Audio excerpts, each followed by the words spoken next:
All right, so I'm here in Barcelona, and this is just a quick video update.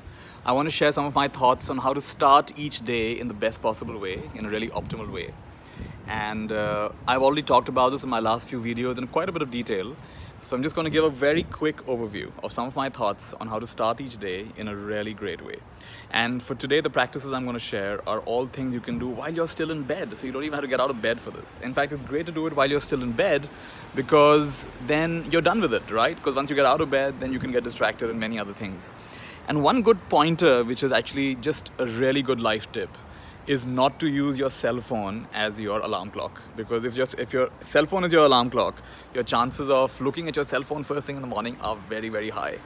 So get yourself a traditional alarm clock, and that's actually the best way to start your day. In fact, that really helps. Put your cell phone away, put it in another room, or put it in the other corner of the room as it's charging, and next to your bed just to have an alarm clock. So when the alarm clock goes off, or some people don't even believe in an alarm clock, they just like to get up whenever they get up, whatever way you want to do it.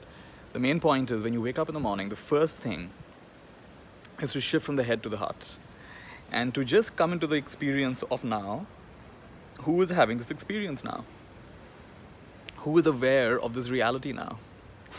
Right? And instead of getting lost in our ideas of what I have to do today, what's, all the tensions and the worries of the day, just come to a sense of presence. Really important, really, really important. And don't get lost in the illusion of the world so easily. Don't get captivated by it. Shift from the head to the heart. Feel the feeling in your heart and ask yourself, who is having this experience?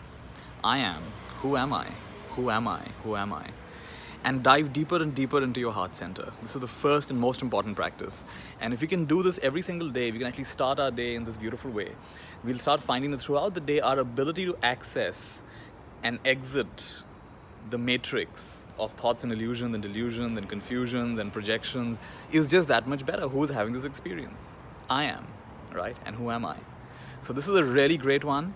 And I really recommend this. I also call it meditation, which is a fun way of naming it.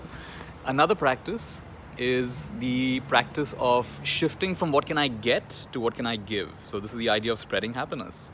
So instead of what can other people give me today, what can I get from today, what can I bring to today?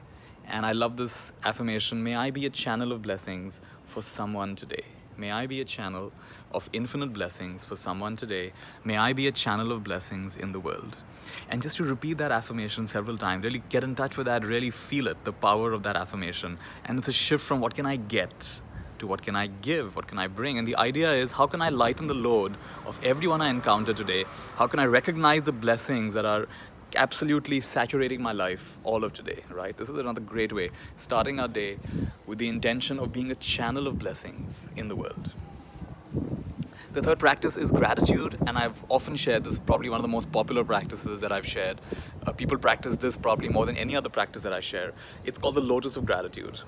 So with both your fingers like this, both your hands, I'm holding the camera with the other hand, or I can't do it, but with both your hands like this, think of 10 things you're grateful for and count out 10 things, like you're opening 2 lotus petals, right? 2 lotus buds are opening up. And another fun way of doing this is, on one hand, you count the 5 things you're grateful for, and on the other hand, you count the 5 reasons why you're grateful for them. Because they found in research that not only is it important to be grateful, it's important to know why you're grateful. And this takes it beyond just listing out 10 things. It's another fun kind of variation of the same practice of the lotus of gratitude, and starting our day with gratitude, gratefulness. And it's not just important to count them out, it's important to really feel it, because what you focus on expands, right? So really feeling that feeling of gratitude coming from the head to the heart. Another great practice is to visualize the BPO. BPO stands for the best possible outcome. What is the best possible outcome for what's going to happen today? And I've been reading a book called Make Time, which is written by these people who are like, they call themselves time dorks. They're like they've been experimenting with how to optimize our time. And one of the really simple ideas from them is to have one highlight for the day, one most important thing you want to get done that day. And that really simplifies it. Of course, we've got so many things to do, but what's your one highlight for that day? And really visualizing it, really emotionalizing it, seeing it and feeling as though it's already so. It could be an attitude. It could be something you want to get done today. It could be a certain intention you want to have for the day. It could be any of those things. But the main point is to really get clear about it. So right here you have some really good things you can do while you're still in bed. You haven't even got out of bed yet. Meditation, shifting from the head to the heart. Channel of blessings, shifting from what can I get to what can I give. Lotus of gratitude, or any other way of practicing deep gratitude, and visualize, vocalize, emotionalize the best possible outcome for the day. Even if you do any one of these 4 things I've suggested, it's going to be a really powerful way of starting your day, right? And come up with your own. I mean, you can start with this, but come up with your own. It could just be a single conscious breath. That can make a difference, right? It can be a thought of a teacher that inspires you, a guru that inspires you, of your idea of the divine or the higher intelligence of life, and surrendering your life to that. You come up with your own ways of doing this, but the point is, get started. Start your day in as conscious and intentional a way as you possibly can. And this is a really, really powerful way. If you just spend a few minutes on this each morning, the quality of our day gets dramatically enhanced, and there is no question about this. So that's what I'd like to offer you today. And with a lot of love, let me just rotate my camera. I'm in this beautiful city of Barcelona here. And I'm going to be meeting some friends today.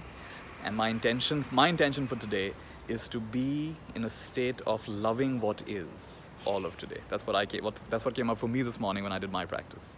Loving what is, whatever arises within and around me, to access that state of love as frequently as possible and to abide in it. All right, lots of love to each one of you. Goodbye. Take care.